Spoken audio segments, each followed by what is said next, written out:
കാലത്തിനൊപ്പം അഭിമാനത്തോടെ Sanju fashion SBT junction, Sreekrishnapuram, Palakkad.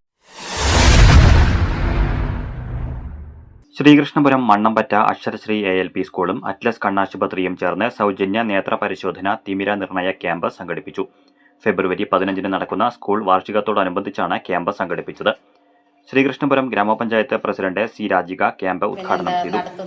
അപ്പോൾ ആ ഭരണഘടനയുടെ ഇന്ന് 76ാമത് വാർഷികമാണ്. അപ്പോൾ അതിൻ്റെ രാവിലെ തുടങ്ങി. കാരണം ധൃതി പിടിച്ച ഒരു ഭരണഘടനയിൽ ഉറപ്പുവരുത്തുന്ന നമ്മളുടെ അത് ഓർക്കാൻ പോലും സമയമില്ലാത്ത അത്ര തിരക്കിലാണ് ഇന്നത്തെ ഒരു ദിവസം എല്ലാവരും. കാരണം അംഗൻവാടികളിലും മറ്റ് വിദ്യാലയങ്ങളിലും 8 വാർഡുകളിലെ കലാകായിക സംഘങ്ങൾ എല്ലാം നമ്മുടെ ഇതിൻ്റെ ഭാഗമായിട്ടാണ് മാലിന്യമുക്ത കേരളം പ്രഖ്യാപിക്കുന്നതും. PTA president M. പ്രജേഷ് അധ്യക്ഷനായി. പഞ്ചായത്ത് ക്ഷേമകാര്യ standing committee chairman C. Haridasan, doctor Arya, പ്രധാനാധ്യാപിക P. ബിജി, മുൻ പ്രധാനാധ്യാപകരായ P. Aravindakshan, PV Sasidharan, K. Pravitha എന്നിവർ സംസാരിച്ചു.